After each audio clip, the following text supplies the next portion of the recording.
Damn it. ఏంటిటా కుండబద్దలు కొడతా అత్త. నమస్కారం, కొండబద్దల ప్రేక్షకులకి స్వాగతం. నేను గౌతమ్ కాటా. ఈ వీడియోలో నేను మీతో చెప్పాలనుకునే అంశం, జగన్మోహన్ రెడ్డి అరెస్ట్కి అన్ని ఆధారాలు లభించినట్టే కనిపిస్తోంది ఇప్పుడున్న పరిస్థితి చూస్తే. అందుకోసమనే కృష్ణమోహన్ రెడ్డికి కానీ ధనుంజయ రెడ్డికి కానీ ఈరోజు సుప్రీంకోర్టులో కూడా చుక్కెదురైంది. దానికి కావాల్సిన ఆధారాలు మొత్తం సిట్టు సమర్పించింది. అందుకోసమే వాళ్ళకి ముందస్తు బెయిల్ ఇవ్వలేదు. అలా ముందస్తు బెయిల్ ఇస్తే గనుక విచారణ అధికారి చేతులు కట్టేసినట్టే అని కూడా అభిప్రాయపడింది.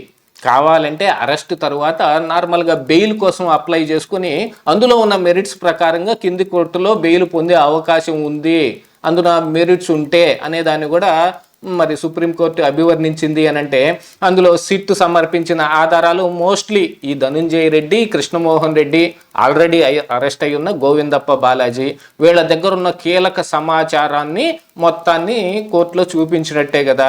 ఇందులో గనక ఖచ్చితమైన ఆధారాలు ఉంటే ఇక మనీ ఎక్కడికి వెళ్ళింది, వీళ్ళ మనీ లాండరింగ్లో మనీ రూటింగ్ ఏ రకంగా జరిగింది అనేది మొత్తం సిట్టు కనుగొని ఇక జగన్మోహన్ రెడ్డి దగ్గరికే ఫైనల్గా వెళ్ళటం అనేది ఇక్కడ ఆధారపడి ఉంది.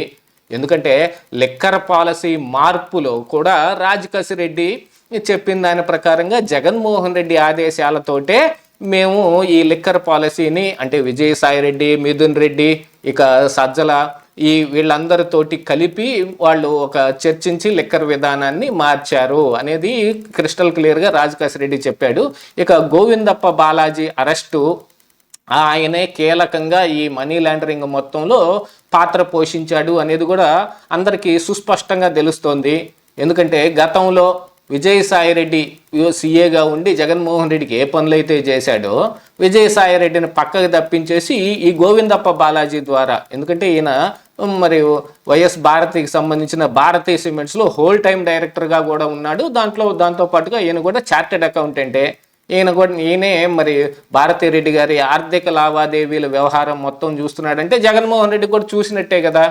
అంటే విజయసాయి రెడ్డి ప్లేస్లో గతంలో ఈ సిబిఐ కానీ ఈడీ కానీ పెట్టిన కేసుల్లో విజయసాయి రెడ్డి ఏ రకంగా ఉంటాడో ఇప్పుడు ఈ గోవిందప్ప బాలాజీ ఆ రకంగా ఉంటాడు. అతనికి ఉపకరించడానికి ధనుంజయ రెడ్డి కానీ కృష్ణమోహన్ రెడ్డి కానీ కీలకంగా వ్యవహరించారు. ఇది రాజకేశ్ రెడ్డి ఇచ్చిన సమాచారం. దాని ప్రకారంగానే ఇప్పుడు వీళ్ళని విచారించడం కోసం వస్తే వీళ్ళు ముందస్తు బెయిల్కి వెళ్ళారు. ముందస్తు బెయిల్ నిరాకరించడానికి కావాల్సిన ఆధారాలు సిట్టు మరి సుప్రీంకోర్టుకి సమర్పించింది. మరి సుప్రీంకోర్టు అంత ఉన్నత న్యాయస్థానమే ఈ ఆధారాలు మొత్తం చూసిన తర్వాత ఇప్పుడు బెయిల్ ఇవ్వలేము అని చెప్పారు అని అంటే ఖచ్చితంగా అది జగన్మోహన్ రెడ్డి దాకా వచ్చే అవకాశం ఉంది. ఇందులో కీలకమైన ఆధారాలే సిట్టు దగ్గర ఉన్నాయి. దీంతో పాటుగా ఇప్పుడు ఈడీ కూడా మరి ఈ రాజకేశ్ రెడ్డిని విచారించడానికి వాళ్ళు కూడా మరి కోర్టులో పిటిషన్ వేయటం జరిగింది. ఎందుకంటే ఈ రాజకేశ్ రెడ్డి ద్వారానే మిగతా వాళ్ళందరి గురించి తెలియటం కానీ, లేకపోతే అసలు ఈ మనీ లాండరింగ్లో ఈ రాజకేశ్ రెడ్డి తర్వాత మోస్ట్లీ ఈ గోవిందప్ప బాలాజీని వాళ్ళు కూడా ప్రశ్నించే అవకాశాలు మెండుగా కనిపిస్తూ ఉన్నాయి. ఈ మనీ రూటింగ్ మొత్తం వీళ్ళ దగ్గరే కీలకంగా ఉంది. మిగతా చాణక్య కానీ, లేకపోతే సజ్జల కానీ, లేకపోతే మిథున్ రెడ్డి కానీ వీళ్ళందరికంటే కూడా ఎక్కువ పాత్ర వీళ్ళ దగ్గరే ఉంది అని సిట్టు కూడా అభిప్రాయపడుతుంది. అని అంటే అది ఖచ్చితంగా జగన్మోహన్ రెడ్డి దాకా చేరుతుంది. ఎందుకంటే అల్టిమేట్ బెనిఫిషరీ ఎవరు అనేది ఇక్కడ దాదాపుగా ప్రజాకోర్టులో అయితే తేలిపోయింది. వీళ్ళందరూ ఈ పని ఎందుకు చేస్తారండి? ఏ సజ్జల రామకృష్ణారెడ్డికి ఇవ్వటానికో విజయసాయి రెడ్డికి ఇవ్వటానికో చేస్తారా? అన్నీ జగన్మోహన్ రెడ్డి గారికి ఇవ్వటానికే చేస్తారు అనేది ప్రజాకోర్టులో అయితే తేలింది. వీటిని ఆధారాలతోటి మరి రియల్ కోర్టులో కూడా దీన్ని సమర్పించే అవకాశాలు మెండుగా కనిపిస్తూ ఉన్నాయి. ఈ మనీ లాండరింగ్ ఏ రకంగా మరి ఫేక్ కంపెనీల నుంచి కానీ, లేకపోతే మిగతా ఇతరత్ర డొల్ల కంపెనీల నుంచి కానీ మనీ రూటింగ్ చేసి విదేశాలకు పంపించి అక్కడి నుంచి మళ్ళీ ఇటు తీసుకొచ్చారు అని అంటే ఇందులో కూడా ఒక క్విడ్ ప్రోకో ఉంది. గతంలో ఈ క్విడ్ ప్రోకోని వాళ్ళకి బాగా ఉపకరించింది కాబట్టి దాన్ని మళ్ళీ ఇప్పుడు ఇక్కడ జగన్మోహన్ రెడ్డి అదే అంశాన్ని ఇక్కడ మళ్ళీ వాడుకునే ప్రయత్నం చేశాడు.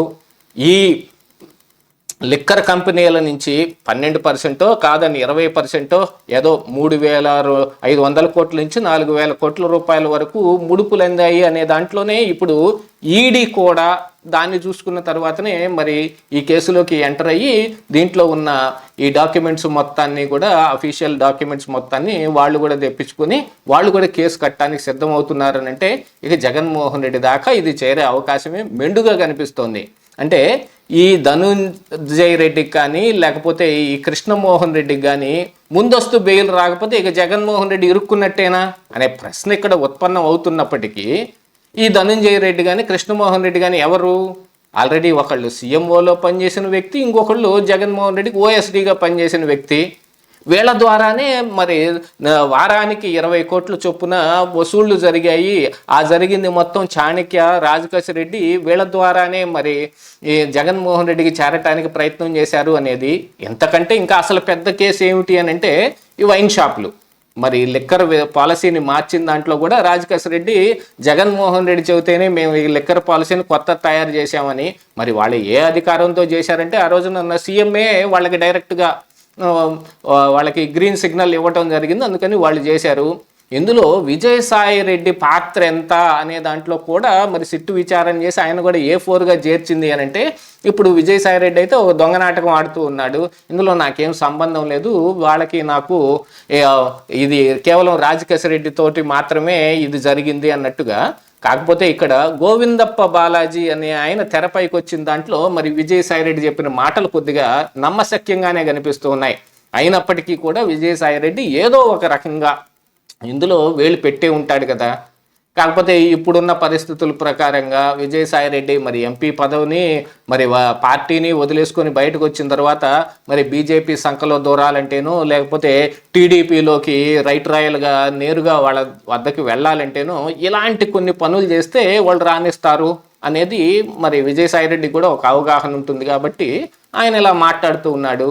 అయినప్పటికీ కూడా ఈ ధనుంజయ్ రెడ్డి, కృష్ణమోహన్ రెడ్డి, ఈ గోవిందప్ప బాలాజీ వీళ్ళ ముగ్గురి అరెస్టు అంటే ఆల్రెడీ గోవిందప్ప బాలాజీ అరెస్ట్ అయి ఉన్నాడు. ఈరోజు నా ముందస్తు బెయిల్ రాలేదు కాబట్టి వీళ్ళిద్దరిని కూడా అరెస్ట్ చేస్తారు. అరెస్ట్ చేసిన తర్వాత మరి మళ్ళీ వీళ్ళు బెయిల్కి పెట్టుకుంటే బెయిల్కి రాకుండా ఆ రోజు కూడా మరికొన్ని ఆధారాలు సమర్పించే అవకాశం ఉంది. లేకపోతే ఇందులో ఎవరో ఒకళ్ళు అప్రూవర్గా మారే అవకాశం కూడా ఉంది. మ్యాక్సిమం మరి రాజకేశ్ రెడ్డి అప్రూవర్గా మారే సమాచారం మొత్తం చెబుతాడు అనేది కూడా తెలుస్తున్నప్పటికీ గతంలో మనం ఒక విషయం కనుక గుర్తు తెచ్చుకుంటే రాజకేశ్ రెడ్డికి మరి సిట్టు విచారణలో ఆయన్ని విచారణ చేస్తున్నప్పుడు ఫోన్ కూడా ఇచ్చారు అని అంటే మరి రాజకేశ్ రెడ్డి సిట్టు అధికారులతోటి ఏ మేరకు కలిసిపోయే ప్రయత్నం చేస్తున్నాడని దీని ద్వారా అర్థం చేసుకోవచ్చు. ఇవి ఆయన ఇచ్చిన సమాచారం ప్రకారంగానే అసలు ఈ ముగ్గురు వ్యక్తులు కీలకం అనేది తెలుసుకొని దాంట్లో కావాల్సిన డాక్యుమెంట్స్ ఏవైతే ఉన్నాయో వాటన్నిటిని సిట్ సంపాదించింది అన్నట్టుగా కనిపిస్తూ ఉంది. మరి ఇక ఈ దారులన్నీ ఎక్కడికి వెళ్తాయి అని అంటే రూమ్ నగరానికి వెళ్తాయి అని పాత సామెత ఉన్నట్టు మరి ఈ డబ్బులన్నీ ఎక్కడికి వెళ్తాయి అని అంటే అల్టిమేట్గా జగన్మోహన్ రెడ్డి గారి దగ్గరికే కదా వెళ్లాల్సింది, అక్కడికే చేరతాయి. అంటే ఈ దారి కూడా అంటే లిక్కర్ స్కామ్ దారి కూడా నేరుగా జగన్మోహన్ రెడ్డి ఇంటికే వెళ్ళే అవకాశం ఉంది. ఈ లిక్కర్ స్కామ్లో ఖచ్చితంగా జగన్మోహన్ రెడ్డి అరెస్ట్ అవటానికి కావాల్సిన ఆధారాలు సిట్టు సంపాదిస్తోంది. ఆ తర్వాత ఫైనల్గా జగన్మోహన్ రెడ్డిని అరెస్టు కూడా చేస్తారు అనేది ఖచ్చితంగా తెలిసిపోతోంది. ఇదే ఈరోజు కుండబద్దలు.